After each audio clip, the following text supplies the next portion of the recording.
objetivo, então, de reduzir a mortalidade. Esse é o objetivo do trabalho. Aí é um trabalho que pesquisar um grande número de indivíduos, né? Um trabalho que tem pequeno, você tem 3 mil indivíduos, a maior parte tem 12 mil, 800 mil pessoas, 52.126, um número grande de pessoas que foram pesquisadas, que trabalharam com redução de doença, com redução de mortalidade. O alvo deles era fazer o quê? Prevenção. A diferença nos níveis de prevenção. Prevenção primária é antes do problema se instalar. Prevenção secundária, já houve a doença e você está tentando prevenir o agravamento dela. E prevenção terciária, você está tentando prevenir as sequelas dessa doença, tá? E, se possível, até mesmo a morte. E é colocado nessa tabela, conforme vocês estão vendo, tá? Aqui, a outra coluna é o ano de publicação, e aqui qual é o fator que foi analisado.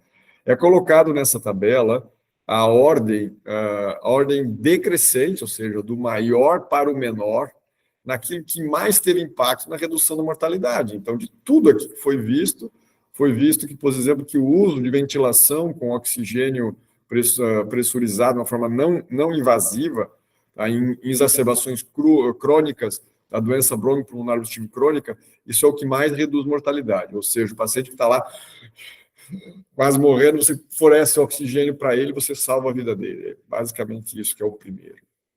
Você vai ter outras coisas que são muito efetivas para reduzir mortalidade, como, por exemplo, atividade física, parar de fumar. Mas o que eu queria destacar para o nosso assunto de hoje é que há o oferecimento de serviços religiosos reduz mortalidade, e não é pouco. Então, a frequência aos serviços religiosos de uma igreja, ir a uma igreja para orar, para louvar, para buscar a Deus, é o primeiro que é destacado nesse trabalho. Depois, o envolvimento com atividades religiosas, desenvolvimento da sua espiritualidade, da sua religiosidade. Isso é superior para reduzir a mortalidade do que, por exemplo, dar doses baixas de aspirina para prevenir aí infarto ou derrame. Isso é superior para reduzir a mortalidade do que o uso de airbag num carro. Isso é superior para reduzir a mortalidade do que, por exemplo, você usar aí captopril, um tipo de bloqueador receptor de angiotensina, para evitar aí problemas crônicos de coração, para você baixar o colesterol, né? Tanto o colesterol ruim como você usar para baixar o colesterol como um todo. Então, é mais efetivo desenvolver a religiosidade do que vários dos hábitos muito comumente usados em medicina.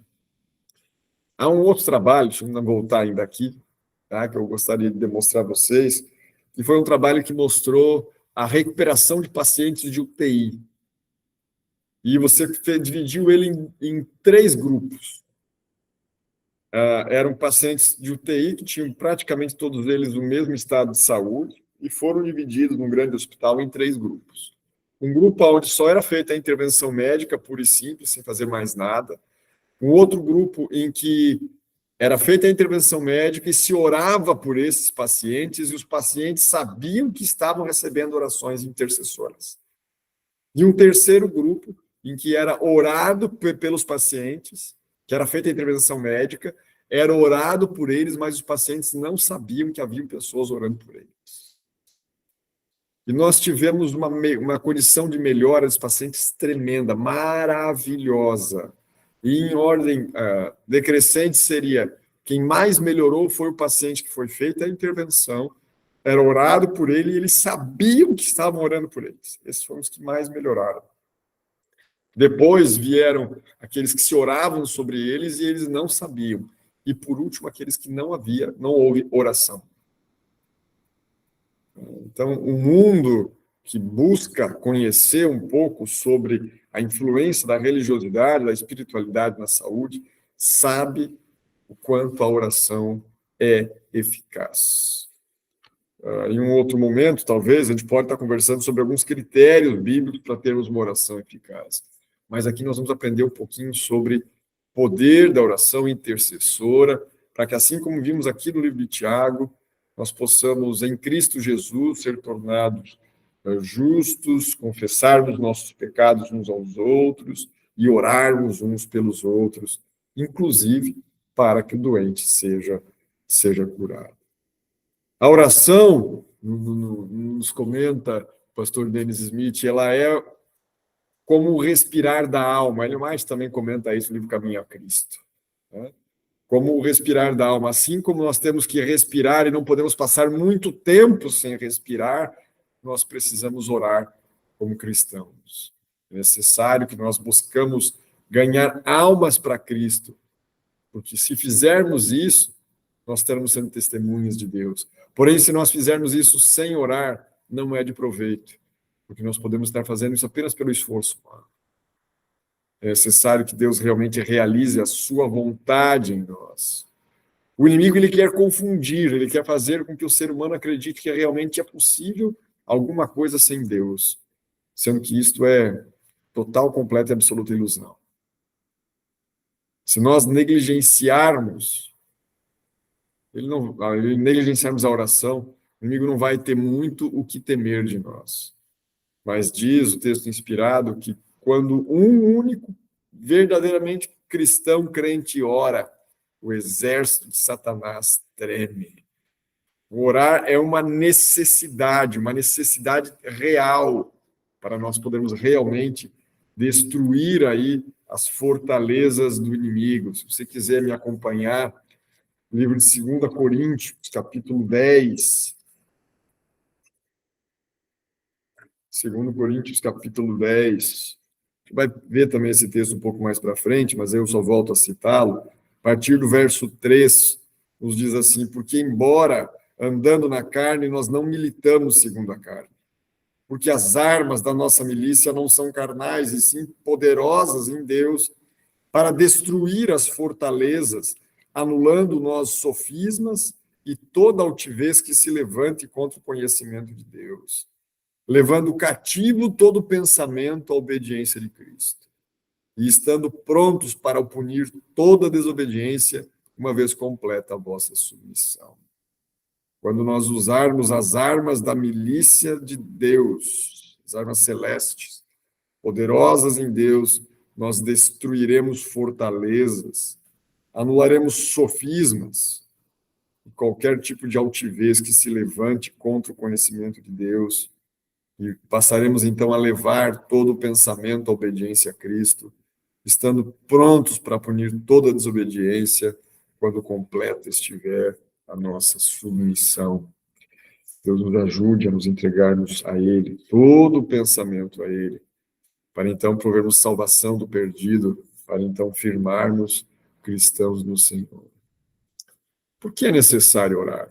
Nós não oramos para informar Deus de alguma coisa. Deus sabe todas as coisas. Ele é amor, Ele é todo-poderoso, Ele ama seus filhos. Por que nós temos que orar para que a bênção possa vir? O texto inspirado chega a dizer que a oração da fé moverá o braço do onipotente. Tem de diferente na oração. Deus nos criou a sua imagem, irmãos. Sua imagem e semelhança, nos diz Gênesis 1, 26 e 27. Do hebraico, semelhança, tselem, significa semelhança ou imagem representativa. Nós passamos a representar Deus. Deus criou o homem parecido com ele em muitos aspectos, inclusive no aspecto do amar, do buscar interceder por outros, do serviço, no aspecto moral. E Deus deu ao homem, o seu representante, a sua imagem e semelhança, o domínio sobre todo esse mundo. Os criados essa imagem, Deus disse para que nós dominemos sobre o mundo, mas não era um domínio para sermos arrogantes, prepotentes, acharmos que somos algo, era para sermos cuidadores daquilo que Ele nos deu, mordomos. Porém, era para sermos, como Ele vai resgatar isso em nós, seus reis e seus sacerdotes. Essa expressão hebraica, domínio, hadá, significa governo, reino. Então, Adão seria um governante, um representante de Deus. Ele deveria guardar a terra. Esse guardar aqui é chamar, significa proteger, proteger contra intrusos, manter seguro. No Salmo 8, verso 5, diz que Deus coroou o homem de glória e de honra. Pois bem, esse homem, o representante de Deus, um governante que devia proteger a terra contra intrusos, infelizmente esse homem entregou o governo desse mundo a um usurpador, que o enganou e que fez com que ele, mesmo entendendo o que havia acontecido com sua mulher, cedesse. E quando Adão morreu, o inimigo passou a representar a terra, inclusive no Conselho dos Mundos. O que ia acontecer com a terra dependia de Adão. A autoridade, o governo de Adão eram tão completos, e Deus honrou isso, porque Deus deu isso a Adão, que ele tinha o poder para transferir essa autoridade. E na queda ele fez. Jesus chama Satanás de príncipe desse mundo, em várias passagens. E Satanás, ao tentar Jesus, lá no deserto da tentação, em um dado momento, ele leva Jesus a um alto do monte e faz ver-lhe todos os reinos do mundo, inclusive acontecimentos futuros profetizados. Ele diz assim: tudo isso te darei se prostrado me adorares. Cristo rebate com a Escritura, dizendo para que Satanás se afaste dele, porque somente a Deus deve ser dado culto. Satanás tinha isso para si. Tudo isso é meu, me foi dado. Eu vou lhe dar tudo isso. Mas Jesus nos fala, o texto de Romanos 5, o segundo Adão, Jesus vence para ter novamente o domínio legítimo desse mundo. Porque ele, o filho do homem, o descendente da mulher, o segundo Adão, pega de volta para si. Porque assim como por um só homem, diz o texto de Romanos 5, assim como por um só homem entra o pecado no mundo, também por um só homem sai o pecado do mundo. Pela desobediência de um saiu, pela fidelidade e obediência de outro, volta novamente o ser humano a ter o domínio desse mundo legitimamente através de Cristo Jesus. Quando o povo de Deus ora, nós aprendemos mais uma vez a ter, então, o vínculo. Clamamos e oramos em nome de Jesus, em nome desse segundo Adão. Nós passamos mais uma vez a ter legitimidade no governo de Deus. Inclusive, para administrar algumas coisas espirituais desse mundo, já que o reino de Cristo nesse mundo é espiritual, meu reino não é desse mundo, disse o Senhor Jesus. Quando o povo de Deus ora e vai buscar a oração, vai buscar a sua face, não apenas a sua mão, então Deus olha para o homem de uma outra forma. Quando o ser humano se humilha e ora clamando a Deus, Deus se volta para o homem, lhe cura as enfermidades e sara a terra, sara as suas feridas. Era plano de Deus desde o princípio trabalhar através do ser humano para realizar a sua vontade. Mas como o ser humano se corrompeu e se desviou, isso foi limitado. Mas como viria o filho do homem, o descendente da mulher, e resgataria para si, antes do período do Antigo Testamento, como um cheque pré-datado, algo que viria a acontecer. Mas agora, na nova dispensação, na nova aliança, segundo Cristo, já como algo real, uma promessa já cumprida, Deus pode resgatar isso. Porque agora nós não somos independentes, nós somos dependentes de Deus. E Deus pode, mais uma vez, operar através das orações do seu povo. Deus respeita a vontade dos seus filhos. E o inimigo, muitas vezes, a Bíblia o chama de o acusador dos irmãos, o inimigo muitas vezes acusa as pessoas, mas como que você vai abençoar esse? Como você vai abençoar? Ele é pecador, ele é meu. E assim como ele fez com Jó, acusou Jó de comprar as bênçãos de Deus com sua adoração e acusou Deus de comprar a sua adoração que ele recebia de Jó com as suas bênçãos.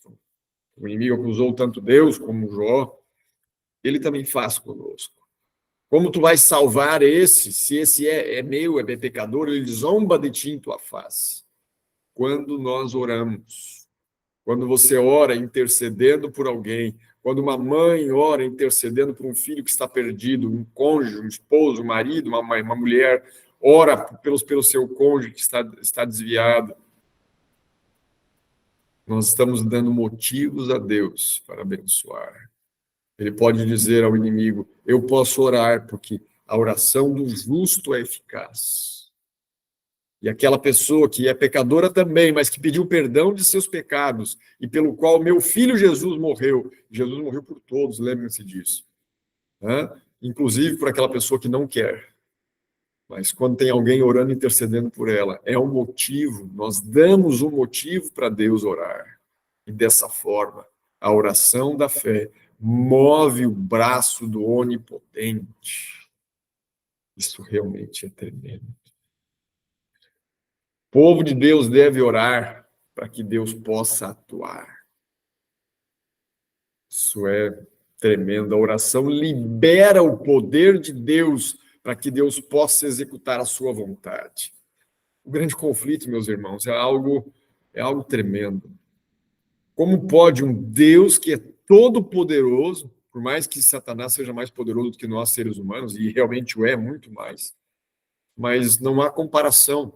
O intervalo que existe entre Satanás e nós, o intervalo é infinitamente menor do que entre Satanás e Deus. Deus é infinitamente mais poderoso do que o inimigo. Porém, no grande conflito, Deus tem que rebaixar o seu poder para haver um conflito legítimo. E a legitimidade, que é uma das regras do governo de Deus, ocorre também aqui. E por isso, o povo de Deus deve confessar os seus pecados, clamar pela intercessão dos méritos de Cristo por si. Nós precisamos disso. Santo Jesus interceda por nós diante do Pai. Nós temos um advogado, Jesus Cristo justo. Não é para pecarmos. Nós conhecemos a palavra de Deus para nos mantermos firmes. Mas se porventura pecarmos por deslize, nós temos um advogado diante do Pai, Jesus Cristo justo. Ao clamarmos pela intercessão de Jesus por nós, ou ainda pela intercessão do Espírito Santo que intercede por nós de formas que nós não podemos exprimir, nós estamos liberando o poder de Deus para operar na vida de outros. Nós vamos orar para que seja feita a vontade de Deus na vida dele. Vamos orar pelo pão de cada dia, vamos orar pedindo que Deus envie trabalhadores à seara, vamos orar pela propagação do evangelho, para que Deus leve avante a sua obra.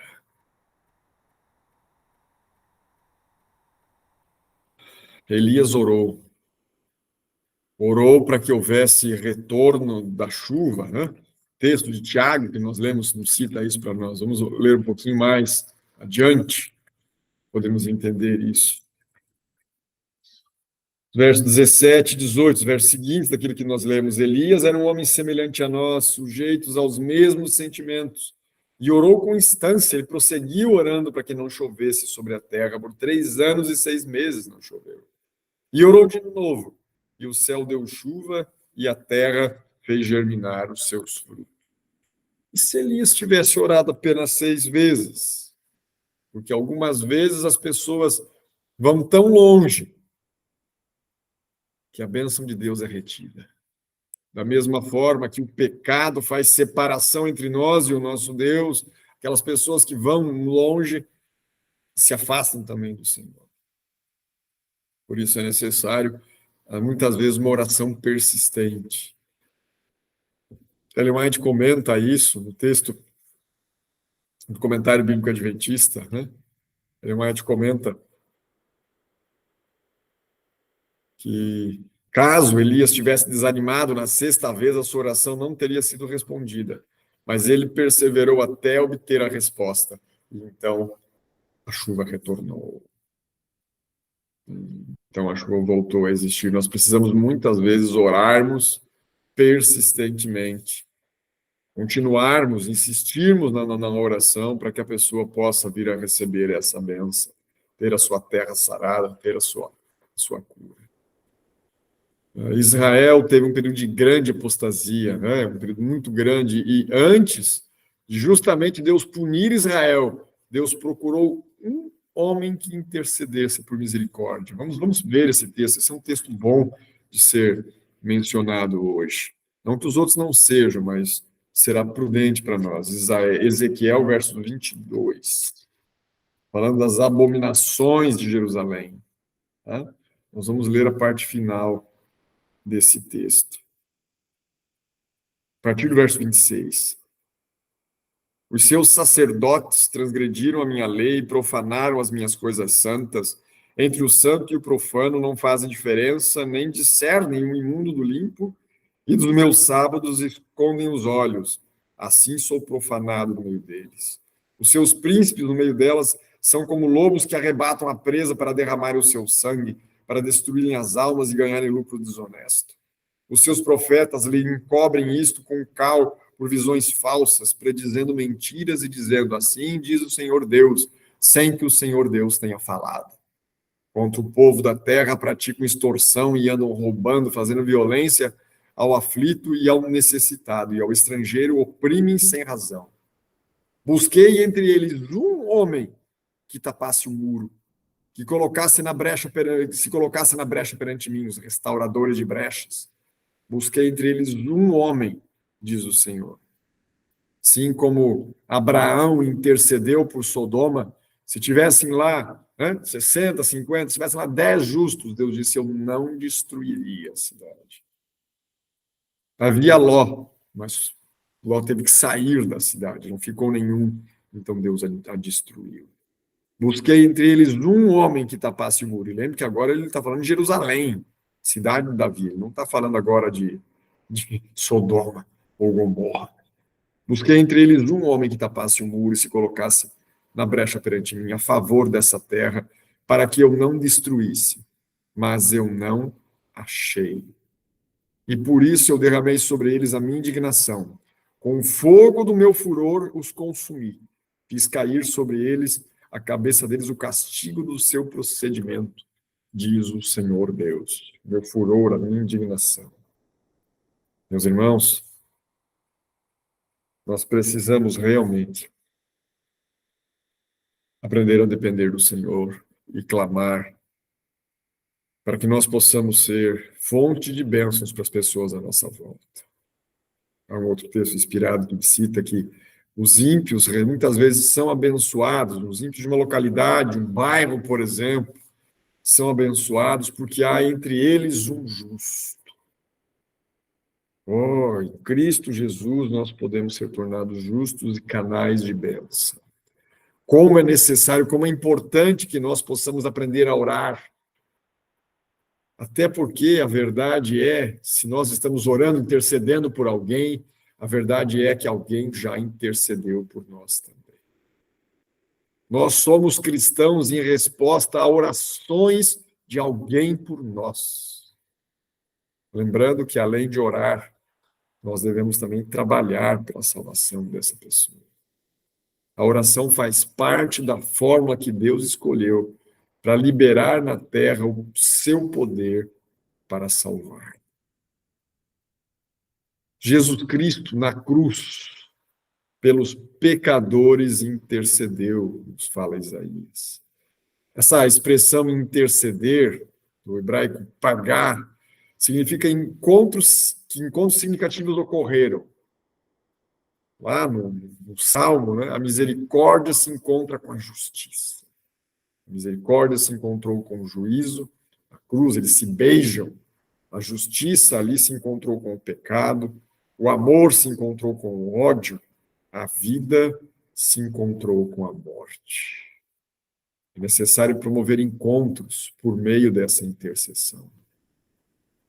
Por todos os homens, diz Paulo em 1 Timóteo 2,1, por todos os homens ele intercedeu. Encontros de reconciliação entre os perdidos e Deus, e encontros também de dissolução entre os perdidos e Satanás.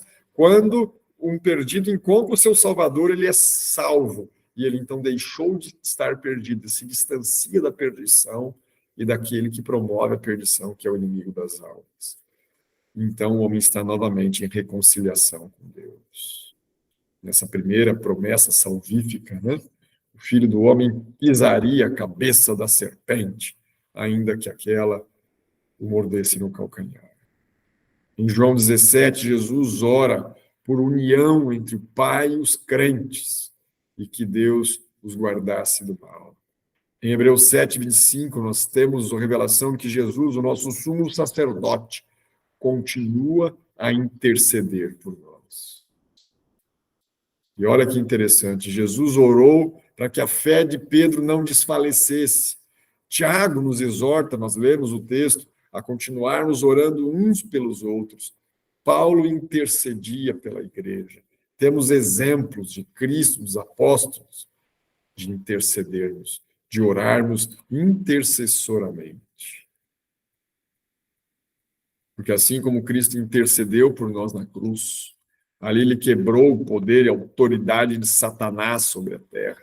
E a partir da cruz, Jesus pode garantir que nele, em Jesus, sem Jesus nada, né? Mas em Jesus podemos todas as coisas. Se permanecermos nele nós somos fortalecidos. Então seus seguidores teriam poder e autoridade sobre o inimigo. Leiamos esse texto também de Lucas capítulo 10, versos 17 a 19. Lucas 10, se você tem a sua Bíblia aí, abra comigo. Lucas capítulo 10, versos 17 a 19. Então regressaram os 70, possuídos de alegria, dizendo: Senhor, os próprios demônios se nos submetem pelo teu nome. Mas ele lhes disse: Eu via Satanás caindo do céu como um relâmpago. Eis aí vos dei autoridade para pisar de serpentes e de escorpiões, e sobre todo o poder do inimigo, e nada, absolutamente nada vos causará dano. Não obstante, alegrai-vos, não porque os espíritos se vos submetem, e sim porque o vosso nome está rolado nos céus. Permanecendo em Cristo, temos autoridade até mesmo sobre o mundo. A mentira de Satanás é tentar convencer de que a oração é futilidade. É muito tempo gasto que não precisamos especificamente para nossa família e amigos. Não é. Nós precisamos aprender a orarmos mais. Enquanto você está orando aí por horas, você tem muitas atividades a fazer. Martim Lutero dizia que quanto mais coisas ele tinha a fazer, quanto mais importante era o trabalho, mais tempo ele precisa passar com Deus. Isso não é perda de tempo, nós precisamos aprender a orar pelos pecadores. O texto de 2 Coríntios 4, verso 4, nos fala que os que estão distante de Cristo, sob o poder de Satanás, estão em risco. E sozinho eles não têm poder para mudar essa condição. Eles não têm poder para isso. O pastor Dennis Smith cita um outro teólogo, Philip Shaman, quando diz que a oração é um direito legítimo de Jesus de reivindicar o seu reino em cada vida pelo qual ele morreu. Então, quando aquele que está perdido não busca a oração, mas quando alguém ora intercessoriamente por ele, dá o direito legítimo de Jesus de reivindicar o seu reino em cada vida pelo qual ele morreu. Nós somos constituídos reinos e sacerdotes, mas podemos ser o próprio reino quando Jesus Cristo habitar em nós. E mesmo para aquela pessoa ao qual ainda não consegue visualizar isso, porque estão sob o poder de Satanás, estando distante de Cristo e estando, portanto, em risco e não tendo poder sozinhos para mudar isso, eles estão, então, escondidos de Deus, eles não percebem que o evangelho, que para eles está muitas vezes encoberto, segundo o texto aí de 2 Coríntios 4, 3, né?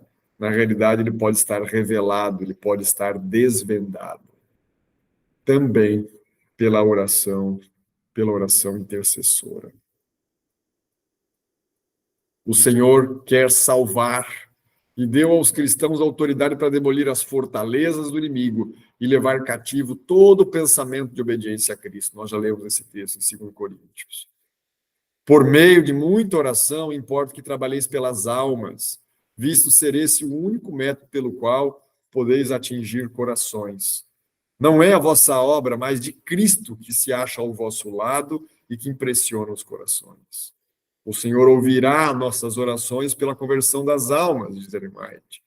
Suas orações perseverantes trarão almas ao pé da cruz, cooperando com seus esforços abnegados. Jesus atuará nos corações, realizando milagres nas conversões das almas. Ou seja, quando nós orarmos e intercedermos por alguém, trabalharmos por essa pessoa, nós seremos cheios de amor por essas almas e seremos canais de bênção, porque o Senhor trabalhará na conversão de seus filhos. Há muita batalha ganha na oração. Ele mesmo teólogo, citado pelo pastor Denis Smith, mas Philip Samand, nos coloca assim: ao orarem, vocês não estão tentando convencer a Deus. Ele já está convencido. Vocês estão apenas se submetendo aos desejos dele em sua oração. Pela autoridade de Cristo, tomem sua posição legítima na vida do seu semelhante e exerçam sua fé no abrir esse território à extensão da autoridade real. Insista para que o inimigo bata em retirada diante da autoridade legítima de Cristo. Compreenda que a verdadeira batalha será ganha na oração. Esse é o modo de Cristo alcançar pessoas. Ele também cita que a oração é uma força militante que tem o potencial de derrotar Satanás, destruindo as suas obras e expulsando-os de lugares e vidas em que ele reclama como sua propriedade, mas que Jesus Cristo já comprou, e não foi por ouro ou prata, mas sim pelo seu precioso sangue, desde antes da fundação do mundo. Seja sozinho, mas ore, seja acompanhado, mas siga em oração. Porque uma igreja que ora pelos perdidos, como resgatados em Cristo, nós temos o direito de apresentar as nossas petições diante do trono da graça, sabendo que o Pai é galardoador daqueles que o buscam em Jesus. Inclua em suas orações pelos seus perdidos. E busque ver na palavra de Deus como fazer isso. Quando você interceder segundo a vontade do Pai, apresente diante de Deus, que Deus guie esses perdidos para si. Que eles busquem conhecer a Deus, que eles creiam na palavra do Senhor, que Satanás seja impedido de cegá-los para a verdade, que o Espírito Santo trabalhe neles, que eles possam ser afastados do pecado, que eles creiam em Cristo como o Salvador, que eles creiam em Cristo como o Senhor, que eles fixem as suas raízes e que possam crescer em Cristo. Biblicamente, nós temos base para uma oração intercessora eficaz quando nós o fazemos segundo a palavra de Deus. Ainda que Deus não tenha por inocente o culpado, nós podemos, conforme os textos que estou citando, orar intercessoramente. A orar pelos que não estão salvos, creia que Deus é capaz de conduzir a Cristo aqueles pelos quais você ora. E depois, permita que Deus trabalhe por seu intermédio para fazer isso acontecer. Oração. A hora de orar e a hora da ação. Depois de orar, trabalhe pelos perdidos. Dê uma olhada em algumas citações mais do Espírito de Profecia. Quantos de nossos jovens entrarão para o serviço do Senhor, não para serem servidos, mas para servirem? Houve no passado pessoas que fixavam o Espírito sobre a alma após alma, dizendo: Senhor, ajuda-nos a salvar essa alma. Agora, no entanto, tais exemplos são raros. Quantos procedem como se avaliassem o perigo dos pecadores? Apeguem-se os obreiros às promessas de Deus, dizendo: tu prometestes, pedis e recebereis. Eu preciso que essa alma se converta a Jesus Cristo. Solicitai orações pelas almas por quem trabalhais. Apresentai-as perante a igreja como objetos de súplica. Tanto os Mateus 18, 19, como Atos 1, 14 e Atos 2, de 1 a 4, falam de como a oração seria mais efetiva se dois ou mais pessoas, dois mais crentes, se unissem para orar. Por que não sentem os crentes uma preocupação mais profunda, mais fervorosa pelos que estão afastados de Cristo? Por que não se reúnem dois ou três e instam com Deus pela salvação de determinada pessoa e em seguida oram a respeito de outra? Formemos em nossas igrejas grupos para o serviço. Unam-se vários membros para trabalhar como pescadores de homens. Procurem arrebatar almas da corrupção do mundo para a salvadora pureza do amor de Cristo. Ao trabalharem e orarem em nome de Cristo, o seu número aumentará, pois diz o Salvador: se dois de vós concordarem na terra acerca de qualquer coisa que pedirem, isso lhe será feito por meu Pai que está no céu. Tremendo. Realmente, nós precisamos orar. Orar para que cada um que aqui chegou ore intercessoramente em favor de seus parentes e amigos, ou ainda desconhecidos que estejam perdidos. Nós precisamos orar. Desesperadamente precisamos orar. Então, vamos praticar? Vamos mais uma vez orarmos? Orarmos dessa vez para que nós sejamos fortalecidos na nossa oração, para que nós em Cristo possamos aí alcançar outras pessoas. Eu vou lhes convidar para orar mais uma vez. Oremos? Oremos. Ó Santo Deus e amado Pai, querido Senhor, nós lhe damos graças, Senhor Deus, por sua infinita bondade e misericórdia. Lhe damos graças pela coerência da tua palavra, do teu reino, do teu chamado, do teu trato para conosco. Lhe damos graças porque lhe vemos como um Deus santo e coerente e porque, segundo a tua palavra e nossa percepção, não há mudança nem sombra de variação em ti. Deus de amor, Deus de santidade, Deus de justiça e também de misericórdia e de graça. Tu nos alcanças em Cristo Jesus, Pai. Ao olharmos para nós, não vemos como podemos nos salvar. Miserável homem que somos, quem nos livrará do corpo dessa morte? Mas lhe damos graças, Pai, por Cristo Jesus, nosso Senhor. Porque nele não podemos nós percebemos que não há como nos perdermos. Pai de bondade, enche-nos do teu Espírito, Senhor. E uma vez justificados em Cristo Jesus, ao encher-nos do teu Espírito, nos transforma em pessoas que tenhamos amor, Senhor, amor pelas almas. E que no nosso trato com elas, Pai, nós possamos transparecer a Ti. Pois se for segundo nós mesmos, nós vamos por orgulho, ou ainda por desvalia, nós vamos nos desvalorizar e ficarmos quietinhos e acharmos que não somos nada, ou ainda por orgulho vamos querer nos exaltar e querer nos impor. Tudo isso é ilusão, é vaidade, é correr contra o vento. Pai de amor, transforma a nossa natureza, Senhor. Dá-nos o caráter de Cristo e faz de nós vasos de bênção a outras pessoas. Transforma-nos, ó Pai, em pessoas que possam orar, para que possamos realmente, através de nossas orações, ser coparticipantes teus, ó Senhor, na obra da salvação. Ó Deus querido, Deus tremendo, transforma a nossa vida numa vida de oração, para que possamos orar mais, interceder mais, sermos veículos teus para a salvação de almas.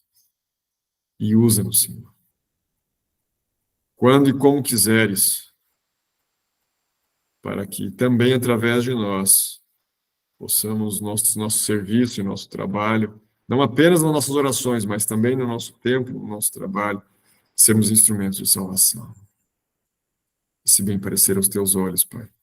Já aproveitando a oportunidade, queremos interceder por nossos familiares e amigos, pelas pessoas aos quais nos desse por influenciar, que porventura, Pai, serão objetos de nossas orações no futuro, de nossa intercessão agora, que nós estamos lembrando delas, Pai.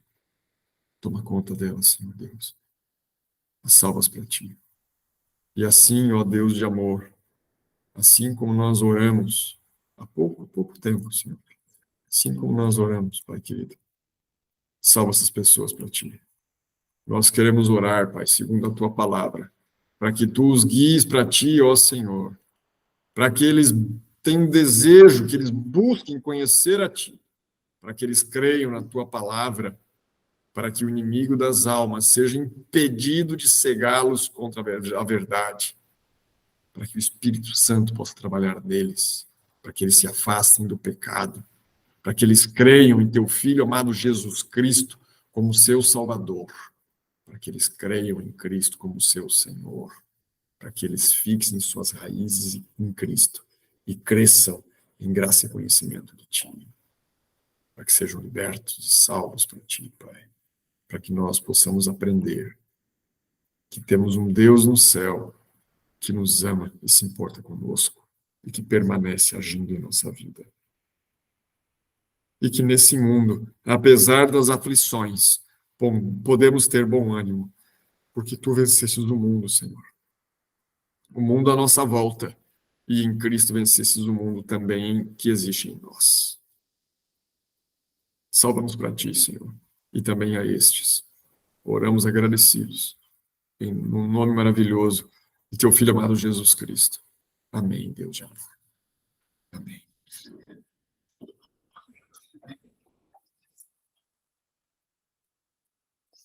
Ok, meus irmãos. A princípio, essa é uma das reflexões, com certeza não a única, nem tampouco a melhor, mas essa é uma das reflexões que nós podemos fazer pelos ensinamentos que o Senhor nos deixou para aprendermos a ter uma vida de oração mais efetiva diante dele. Na Bíblia nós temos inúmeras orações, há muitas lições que ali podemos aprender sobre como orar, como intercedermos pelas almas. Tentei deixar aqui algumas, vou depois passar para o Igor também aí essa apresentação, porque não sei se o Igor permitiu, eu coloco direto no grupo, tá? E aí os que quiserem aprofundar esse estudo, realmente é um curso tremendo. A Cristiane está pedindo para orar pelo curso de naturopatia, Cristiane. Bom, Deus abençoe o seu curso, tá? Não sei qual o curso que você pretende fazer, nós temos um também. Vamos estar orando pelo curso, pelos estudantes e também pelos teus estudos, tá? Deus te abençoe, Cristiane. Cristine, não Cristiane, desculpe, li errado. Vamos orar mais uma vez. Oremos. Pai querido, eis-nos aqui, Senhor. Vamos lhe pedir que, por favor, tu nos ensines a orar. Hoje aprendemos sobre o privilégio da oração, a necessidade, a importância dela, e como existem critérios para orarmos.